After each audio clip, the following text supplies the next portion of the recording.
So hello viewers, welcome back to a brand new video. তো চলে আসলাম আজকে একটি নতুন ভিডিও নিয়ে। তো আজকের ভিডিওতে আমি আপনাদের সাথে শেয়ার করতে যাচ্ছি কিভাবে আপনি black screen Instagram glowing logo photo editing করতে পারবেন, তাও আবার পিক্সার্ট অ্যাপ্লিকেশনটির মাধ্যমে। তো কথা না বাড়িয়ে চলুন ভিডিওটি শুরু করা যাক। তো প্রথমে আপনি আপনার স্মার্টফোন থেকে পিক্সার্ট অ্যাপ্লিকেশনটি ওপেন করে নেবেন। এখান থেকে প্লাস আইকনে ক্লিক করবেন, তারপর এখান থেকে ব্ল্যাঙ্ক অপশনে ক্লিক করবেন। এরপর আপনাদের সামনে এমন একটি ইন্টারফেস ওপেন হবে। এইবার ডান সাইড থেকে স্ক্রল আপ করে এখান থেকে ফিট অপশনে ক্লিক করবেন। এইবার এখান থেকে ব্ল্যাক কালারটি সিলেক্ট করে নিয়ে বাম পাশের উপর থেকে টিক মার্কে ক্লিক করে দিবেন। এতটুকু হয়ে যাওয়ার পর ডান পাশের সাইড থেকে স্টিকার অপশনে ক্লিক করবেন। এখান থেকে সার্চ আইকনে ক্লিক করবেন, তারপর এখানে টাইপ করবেন ইনস্টাগ্রাম। এর জন্য অবশ্যই আপনাকে ডাটা কানেকশন অন রাখতে হবে। এইবার এখান থেকে এই লোগোটি অ্যাড করে নেবেন। ফটোটি অ্যাড করা হয়ে গেলে ইনস্টাগ্রামের এই লোগোটিকে কিছুটা বড় করে নিতে হবে। তারপর ব্যাকগ্রাউন্ড ফটোটির মাঝামাঝি উপরের দিকে ভাবে অ্যাডজাস্ট করতে হবে। ভিডিওটি যেমন দেখতে পাচ্ছেন হয়ে গেলে টিক মার্কে ক্লিক করে দিবেন। এরপর আবার স্টিকার অপশনে ক্লিক করবেন, তারপর এখানে সার্চ আইকনে ক্লিক করবেন। এইবার এখানে টাইপ করবেন ব্যাকগ্রাউন্ড। এরপর আপনাদের সামনে এমন একটি ইন্টারফেস ওপেন হবে। এইখান থেকে আপনি এই ব্যাকগ্রাউন্ডটি সিলেক্ট করে নেবেন। ব্যাকগ্রাউন্ড ফটোটি অ্যাড করে নেওয়ার পর ইনস্টাগ্রাম লোগোর উপরে মাঝামাঝি এইভাবে রাখবেন, তারপরে কিছুটা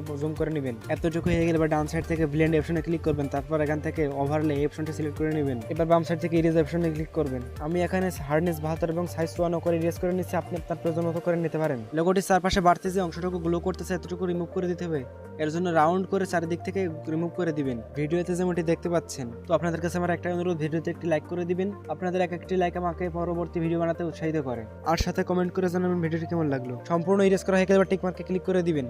তারপর বাম সাইড থেকে আবার টিক মার্কে ক্লিক করবেন। এবার ডান সাইড থেকে অ্যাড ফটো অপশনে ক্লিক করবেন। এরপর আপনি যে ফটো দিয়ে এডিট করতে যাচ্ছেন সেই ফটোটি এখান থেকে সিলেক্ট করে নেবেন। তো আমি এই ফটোটি সিলেক্ট করে নিলাম। ফটোটি অ্যাড করা হয়ে গেলে তারপর ফটোটিকে জুম করে এভাবে অ্যাডজাস্ট করে নেবেন। ভিডিওতে যেমনটি দেখতে পাচ্ছেন। এবার বাম সাইড থেকে ইরেজ অপশনে ক্লিক করবেন। এখান থেকে সিলেক্ট এই অপশনে ক্লিক করবেন। তারপর পার্সন অপশনে ক্লিক করলে আপনার ফটোর ব্যাকগ্রাউন্ড রিমুভ হয়ে যাবে। এবার টিক মার্কে ক্লিক করে দিবেন। এবার আপনার ফটোটাকে পছন্দ মতো এখানে অ্যাডজাস্ট করে নেবেন। অ্যাডজাস্ট করা হয়ে গেলে বাম সাইড থেকে টিক মার্কে ক্লিক করে দিবেন। এতটুকু হয়ে গেলে এবার একটা স্মোকের পিএনজি অ্যাড করতে হবে। এর জন্য ডান সাইড থেকে স্টিকার অপশনে ক্লিক করবেন। তারপর এখান থেকে সার্চ আইকনে ক্লিক করবেন। এইবার এখানে স্মোক লিখে সার্চ করবেন।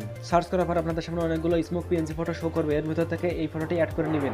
স্মোক পিএনজি ফটোটি অ্যাড করার পর এভাবে ফুল স্টেজ করে জুম করে নেবেন। তারপর ডান সাইড থেকে ব্লেন্ড অপশনে ক্লিক করবেন। এটাকে স্ক্রিন করে দিবেন। তারপর কিছুটা অ্যাডজাস্ট করে নেবেন আপনার পছন্দ মতো। তারপর সিম্পলি টিক মার্কে ক্লিক করে দিবেন। তো ফটোটি এডিট করা প্রায় শেষ হয়ে এসেছে। এইবার ডান সাইড থেকে টুলস অপশনে ক্লিক করবেন। তারপর এখান থেকে অ্যাডজাস্ট অপশনে ক্লিক করবেন। এইবার এখান থেকে আপনার ফটোর কোয়ালিটি অনুযায়ী brightness, contrast, saturation, highlight, shadow, temperature ইত্যাদি কম বেশি করে নেবেন। এখানে আমি আমার ফটোর কোয়ালিটি অনুযায়ী কম বেশি করে নিচ্ছি। আপনি আপনার ফটোর কোয়ালিটি অনুযায়ী কম বেশি করে নেবেন। সম্পূর্ণ হয়ে গেলে টিক মার্কে ক্লিক করে দিবেন। ফটোটি সেভ করার জন্য বাম পাশের এই সেভ আইকনে ক্লিক করে ফটোটিকে সেভ করে নেবেন। তো এই ছিল আজকের ভিডিওটি ভালো লাগলে অবশ্যই একটি লাইক করবেন এবং কমেন্ট করে জানাবেন ভিডিওটি কেমন লাগলো। আর সাবস্ক্রাইব করে পাশে থাকা বেল আইকনটি অন করে দিবেন এমন নতুন নতুন ভিডিও পাওয়ার জন্য। ধন্যবাদ সবাইকে।